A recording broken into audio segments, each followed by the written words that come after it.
இன்றைக்கி நம்ம வீடியோவில் என்ன பார்க்க போகிறோம்னா கத்திரிக்காய் தொக்கு. அதுக்கு ஃபஸ்ட்டு வந்து கத்திரிக்காய் கட் பண்ணி தண்ணியில் போட்டு வச்சுருக்கேன். 1/4 கிலோ கத்திரிக்காய் எடுத்துக்கோங்க. அடுப்பு பற்ற வச்சு அடுப்பு மேலே ஒரு கடாய் வச்சுக்கோங்க.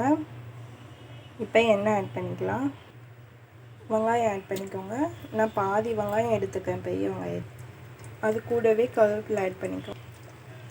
அது கூடவே பச்சை மிளகாய், அது கூடவே பூண்டு தட்டி ஆட் பண்ணிக்கோங்க. அது கூடவே நார்மல் சைஸு தக்காளி ஒன்று. தக்காளி நல்லா வதங்கிச்சு. இப்போ வந்து நம்ம கத்திரிக்காய் ஆட் பண்ணிக்கலாம்.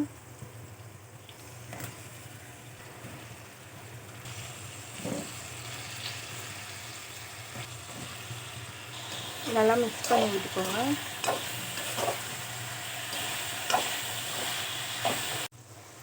உப்பு ஆட் பண்ணிக்கோங்க. நான் வந்து சால்ட் உப்பு ஆட் பண்ணுறேன். இப்போது மஞ்சள் ஆட் பண்ணிக்கோங்க. மிளகாய்த்தூள், நான் வெறும் மிளகாய்த்தூள் ஆட் பண்ணிட்டேன். குழம்பு மிளகாய்த்தூள் வேணும்னா அதுவும் நீங்கள் ஆட் பண்ணிக்கலாம். நான் வந்து வெறும் மிளகாய்த்தூள் தான் ஆட் பண்ணிக்கிறேன், கொஞ்சம் கலர் கொடுப்போன்ட்டு. இப்போ இது நல்லா மிக்ஸ் பண்ணி விட்டுக்கோங்க. இது கூட இப்போ தண்ணி ஆட் பண்ணிக்கிறேன்.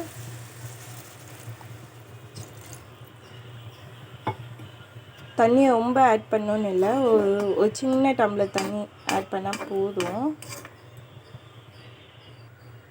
இப்போ இது ஒரு தட்டு போட்டு மூடி வச்சிடலாம்.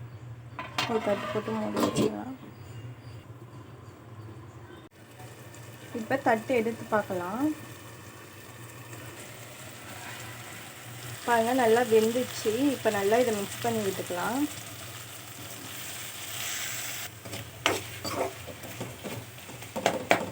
நல்லா இந்த மாதிரி வதக்கி விட்டுக்கோங்க.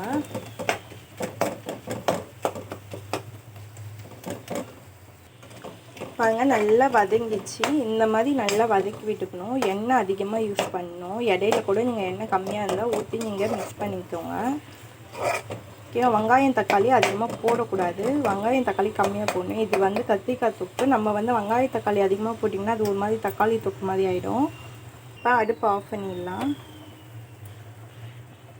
பாருங்கள், நல்லா அழகாக ரெடி ஆகிட்டு கத்திரிக்காய் தொக்கு. இந்த வீடியோ உங்களுக்கு பிடிச்சிருந்தால் லைக் பண்ணுங்கள், ஷேர் பண்ணுங்கள், சப்ஸ்கிரைப் பண்ணுங்கள். மறக்காமல் பெல் பட்டனை கிளிக் பண்ணுங்கள். தேங்க்யூ.